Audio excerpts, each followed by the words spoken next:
Salut, j'espère que vous allez bien.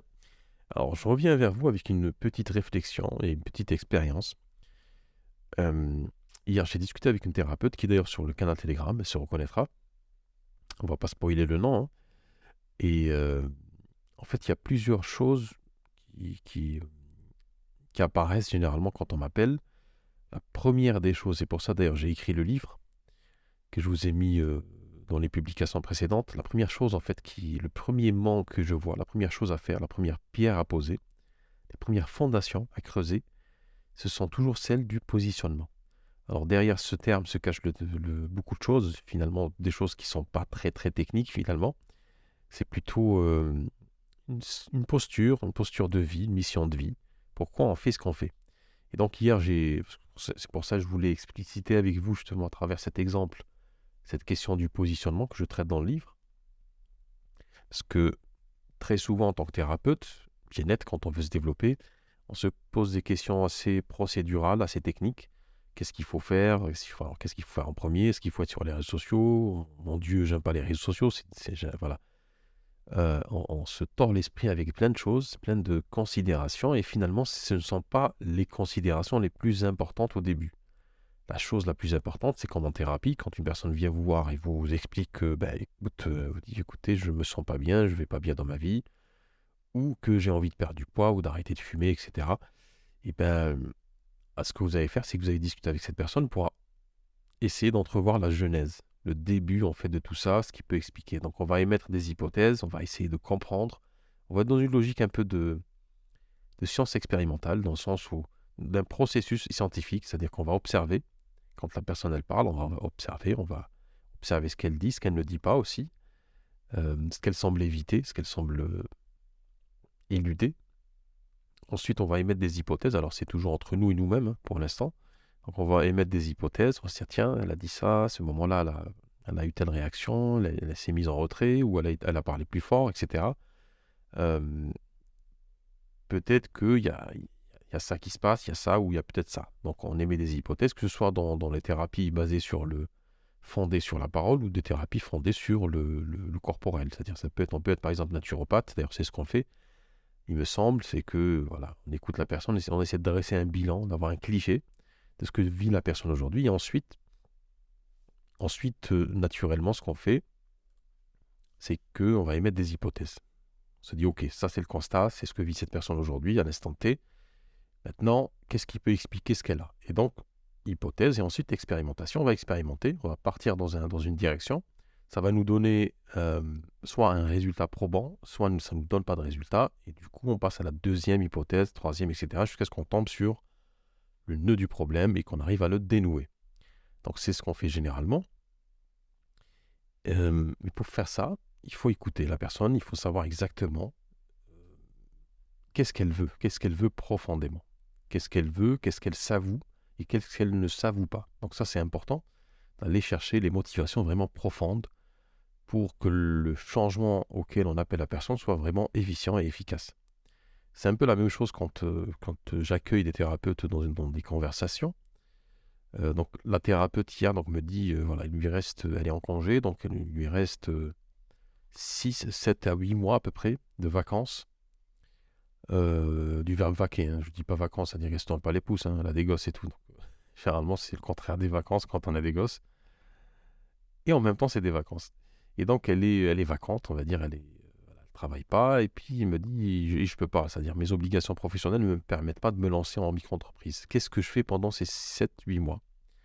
Donc, c'est pour ça que je fais cet audio. En fait, je voulais vous parler de deux éléments qui m'apparaissent clairement. La première, c'est le fait de dire qu'il me reste 7, 8 mois où j'ai du temps devant moi, c'est une contrainte. C'est-à-dire, c'est l'idée de voir des contraintes là où moi, après, c'est peut-être l'expérience qui me dit ça, je vois des opportunités. Je vois vraiment une opportunité, pas forcément.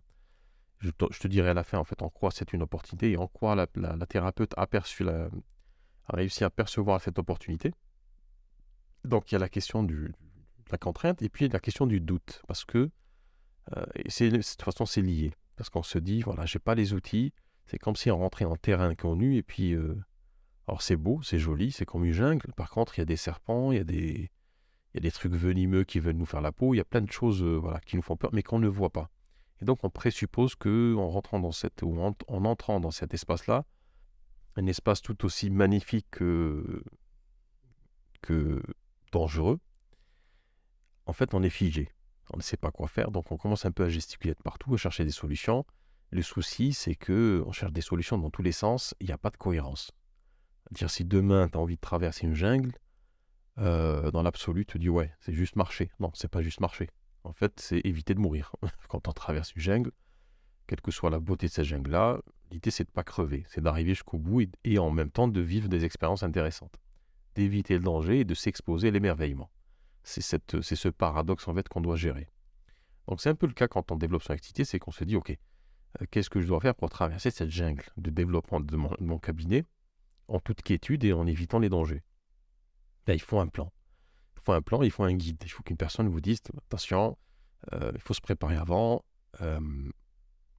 tu vas faire ça, évite de passer par là. Si tu vois tel truc, je sais pas moi, tel fruit. Alors, j'ai pas traversé de jungle dans ma vie, donc sens propre, donc je sais pas, je vais peut-être dire des conneries, mais voilà, évite de manger des trucs qui traînent, évite de toucher, de poser tes pieds, machin, évite sous les pierres, il y a peut-être quelque chose. Quand tu veux bivouaquer, ben, fais attention, mets-toi en hauteur, etc., etc., etc. Et du coup, quand on a déjà ce plan-là, quand on a ces conseils-là, déjà on est plus serein. On se dit, ok, j'ai une forme de maîtrise quelque part, en fait, j'anticipe la maîtrise de ces dangers-là, donc ça me permettra de me consacrer, pas entièrement, mais assez, assez, assez longuement, en fait, à l'émerveillement d'être dans une jungle. Donc, c'est un peu la même chose. Maintenant, les 6 mois, les 7 mois, les 8 mois dont je parlais tout à l'heure, c'est juste une analogie, en fait, dans cette discussion, dans cette histoire, c'est que parfois on voit des contraintes. C'est comme dire, voilà, tu as envie de traverser la jungle, tu as envie de traverser le désert. Si tu te focalises sur les dangers du désert ou de la jungle, tu vas pas faire le voyage.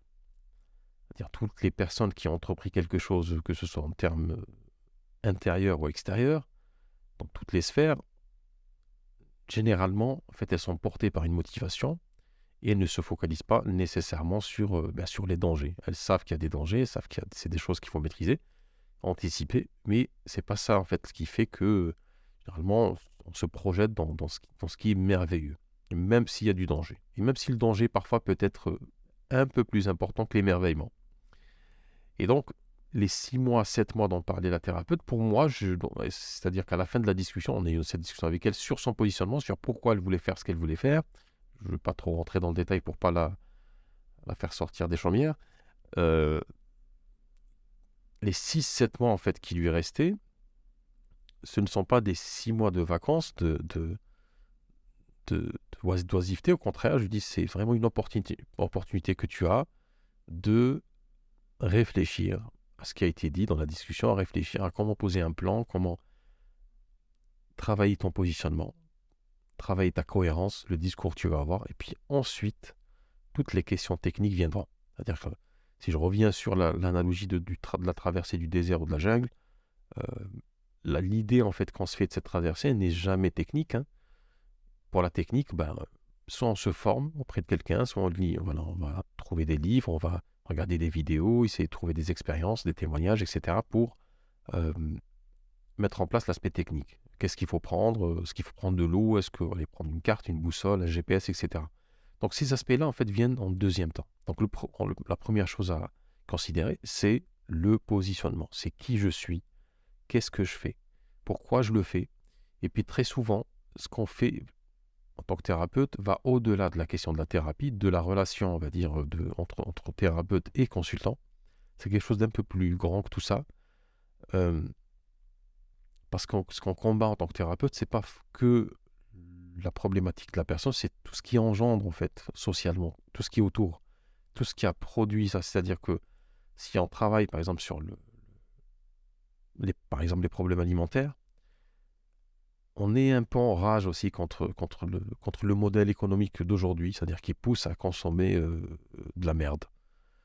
Donc, si on travaille sur les addictions, quelles que soient les addictions, hein, le tabac par exemple, ou la pornographie, en fait, on est un peu en colère aussi contre toute cette tentation, toute cette offre en fait qui nous divertit de nous-mêmes, ou qui nous proposent de compenser nos blessures avec des choses dont il ne faut pas, en fait, on est en guerre un peu contre tout ça, contre la propagande, contre la méchanceté, contre pas mal de choses, contre l'ordre établi, etc. Donc, quand on est thérapeute, on est forcément militant. On a forcément une attitude militante, même si on ne se l'avoue pas. Ou même si on pense qu'elle est conscrite à notre propre réflexion intérieure, on va dire. Et on n'ose pas trop se mettre en avant. Alors, je dis pas qu'il faut être comme José Bové, hein. Vous pouvez l'être si vous voulez. Bon, je n'ai pas là. Mais l'idée, c'est que vous êtes militant, militante dans votre métier. Vous avez une mission de vie, vous avez une posture, vous avez des choix, vous avez fait des choix. Et donc, quand vous vous lancez dans cette activité, forcément, vous allez laisser ces choix apparaître. Vous n'allez pas les scander, les crier. Vous n'allez pas faire peur aux gens. Mais vous allez quand même les dire d'une manière ou d'une autre. Parce que c'est vos choix, c'est votre parcours. Donc, les 6, 7 ou 8 mois en fait, qui restent qui sont à disposition de cette thérapeute, justement, elle va les utiliser pour poser ce positionnement etc. Et ensuite, en deuxième temps, commencer à se pencher sur l'aspect technique. Où est-ce qu'il faut que je sois? Est-ce qu'il faut que je fasse un site internet? Donc, tout l'aspect stratégique et technique, ça vient après. Et la deuxième question donc soulevée par cette discussion, c'est le doute. C'est le doute engendré par l'ignorance et par la méconnaissance de toutes ces choses-là. Non, je ne parle même pas en fait de l'aspect technique, parce que ça s'apprend, mais de la cohérence, en fait, de la symétrie qui existe entre qui on est et qu'est-ce qu'on doit faire dans la vie. Cette symétrie, parfois, n'est pas très, très conscientisée. Et donc, si vous avez aujourd'hui du temps devant vous pour réfléchir à ces questions, même si vous pensez que vous n'avez pas de temps, prenez le temps.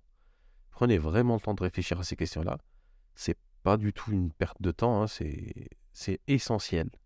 Comme disait Abraham Lincoln, si je devais abattre un arbre, s'il me fallait 6 heures pour abattre un arbre, je prendrais 4 heures pour aiguiser ma lame ou ma hache. Donc, et comme dirait un autre, hein, je crois que c'est Lao Tzu, les guerres se gagnent dans les plans. Parce que quand on arrive sur le chemin le lapsus, le chemin ou le terrain de bataille, de guerre, en fait, c'est déjà fait. On ne peut plus anticiper, on est dans l'action. Donc, les guerres se gagnent dans les plans. Donc aujourd'hui, vous avez une guerre à mener, pas forcément contre... C'est des guerres qui sont contre des problématiques, des choses... Enfin, et puis même, il y a une symétrie avec les guerres qu'on a menées soi-même dans sa vie. Donc, si vous êtes dans ce cas-là, forcément, vous devez vous préparer. Vous devez préparer, non pas techniquement, ça s'apprend. On peut vous le montrer. Vous pouvez acheter des livres, vous former auprès de quelqu'un. Mais le plus important, c'est le positionnement. C'est de savoir qui vous êtes, qu'est-ce que vous allez faire, et de quelle manière vous allez faire, et de quelle manière vous allez en parler. Et c'est ça qui attire les gens. En vrai, si vous creusez un petit peu, moi, avec l'expérience que j'ai aujourd'hui, je peux vous dire que ce qui fait que les gens viennent en cabinet, c'est pas parce qu'on a 1 milliard de diplômes. Non, pas du tout. Aujourd'hui, en France, par exemple, il doit y avoir 35-40 000 voyantes. Il y a plus de voyants que de prêtres. Dans un pays historiquement catholique, chrétien. C'est-à-dire, la chrétienté, c'est 1000 ans. C'est-à-dire, du baptême de Clovis jusqu'à qu'on décapite le roi de France, c'est passé quasiment 1000 ans de chrétienté. Donc aujourd'hui, on a plus de voyantes que de prêtres. Est-ce que vous pensez que... D'ailleurs, faites l'expérience, j'en ai parlé avec une autre thérapeute là, il y a une semaine. Il me disait, ouais, je ne sais pas comment faire, j'ai un doute, etc. J'ai pas confiance en moi. Je dis, écoute, c'est ce que tu fais, va sur YouTube, tape voyante, prends la première qui vient. Alors, je ne vous dis pas d'écouter ce qu'elles disent, hein, parce que généralement, c'est... Bon, je ne veux pas être méchant, mais en fait, ce qui est intéressant de voir, c'est l'aplomb qu'elles ont, ou qu'ils ont. Généralement, ce sont des femmes. L'aplomb qu'elles ont, en fait, pour parler de la confiance qu'elles ont pour sortir des trucs incroyables. Et donc, si vous avez un doute sur... si vous êtes aujourd'hui, je ne sais pas, naturopathe, hypnothérapeute, etc., et que vous avez un doute sur votre capacité à accompagner les gens, allez sur YouTube, allez sur TikTok, alors sur Instagram, tapez voyance ou guidance, parce qu'on a changé de nom aujourd'hui.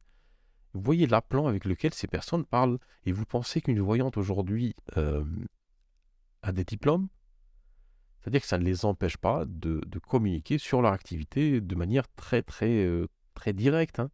Donc, ce n'est pas le diplôme qui fait la confiance, qui crée la confiance, c'est vous.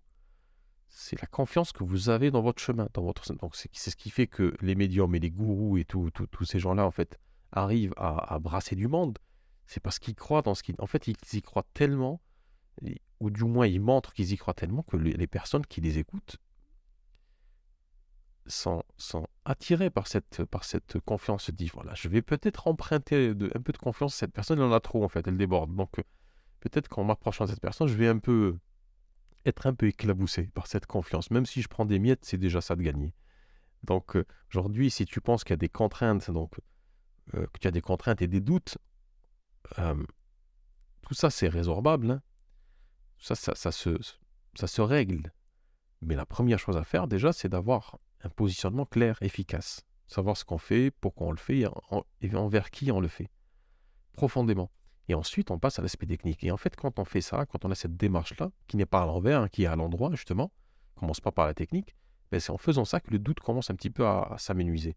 Dernière chose que voulais vous dire, si je peux me permettre un conseil, c'est euh, on se pose beaucoup de questions théoriques, d'ailleurs, on anticipe énormément, surtout on va dire les pays du monde latin. Euh, on passe énormément de temps à réfléchir et à cogiter. Alors, c'est peut-être, je pense que, je pense que c'est à cause de l'école, hein. Après, ça, c'est un autre sujet. Mais on passe beaucoup de temps à cogiter sur plein de trucs, en fait. Voilà, j'aimerais entreprendre des choses. Alors, on se fait des calculs dans sa tête, on se fait des courbes, des cosinus, des tangentes, des algorithmes. Et puis, on tourne en boucle. Le conseil que je peux vous donner, c'est en fait, le chemin, la réponse vient du chemin. Alors, c'est une fameuse citation, alors elle est attribuée à je sais pas qui, dans le monde occidental, mais elle est beaucoup plus ancienne que ça. Comment il s'appelle? C'est Rumi, le soufi médiéval, qui disait que la réponse est dans le chemin. En fait, il faut juste marcher sur le chemin. Il faut juste commencer, même si... Et j'ajouterais autre chose, c'est aussi une citation qui vient du monde anglo-saxon, pour ça je parlais du monde latin. Il faut échouer le plus rapidement possible dans ce que vous faites. Il ne faut pas perdre trop de temps à réfléchir, en fait, parce que vous allez perdre énormément de temps après pour échouer, pour remonter la pente, etc. Donc, quitte à échouer, faites-le rapidement. Dès les premières semaines, faites les choses. Juste faites les choses. Rentrez dans le chemin, actez les choses, faites-les. Si vous vous cassez la gueule, c'est pas grave, mais vous allez gagner énormément de temps, en fait. Vous allez condenser toute cette expérience en un temps record. Donc, pour chasser le doute, la peur, etc., déjà, il faut travailler ton positionnement aujourd'hui, savoir donc, toutes les questions que j'ai essayé de soulever. Et puis, si tu as du temps devant toi, c'est vraiment c'est une aubaine, hein. Il faut profiter de ce temps-là pour réfléchir, poser, préparer, etc. Et dès que tu as l'occasion de faire les choses, fais-les. N'attends pas d'avoir, par exemple, le diplôme, n'attends pas tout ça. Fais les choses, juste fais-les. Et il n'y a rien qui peut se passer de pire. C'est-à-dire qu'on s'imagine toujours qu'on va dormir sous les pans, que y a un truc grave qui va nous arriver. Non, il n'y a rien de grave qui va vous arriver. Vous allez peut-être un petit peu être dans une difficulté financière, ça peut arriver à tout le monde. Mais vous allez continuer à manger, je pense, hein, à dormir, donc continuer de vivre, hein. Il n'y a rien de pire qui peut arriver. Le pire, finalement, c'est d'avoir des regrets, c'est de passer beaucoup d'années à réfléchir, à tourner en rond, à avoir des doutes, de ne pas savoir qu'est-ce qu'on fait, et de perdre beaucoup de temps et d'énergie dans des choses qui sont secondaires, comme la technique, et puis ne pas y arriver, parce que j'en connais des thérapeutes qui ne sont pas arrivés, hein. Et la mort dans l'âme, retourner au salariat, retourner à un mode de vie qu'on déteste, qu'on a fui. Donc, le pire, c'est ça en vrai. Et beaucoup de thérapeutes arrivent à ce pire-là. Pourquoi? Parce que ils ne se sont pas donné juste les moyens de faire les choses, de, de virer ce doute, de faire, d'avancer sur leur chemin. Donc, conseil très pratique, faites les choses. Faites les choses, échouez le plus rapidement possible et relevez-vous le plus rapidement possible. Prenez-le comme un jeu. Euh, les enjeux sont importants pour vous, je pense, pour le monde, hein, du moins pour les gens que vous allez accompagner. Donc, travaillez votre positionnement, mettez un plan en place et passez à l'action le plus rapidement possible. Voilà ce que je voulais vous dire dans ce vocal. Le livre, d'ailleurs, il est toujours accessible si ça vous intéresse. Je ne voulais pas trop le mettre, je l'ai mis à 19,99, donc c'est l'appli Tassus Marketing, hein, le 99.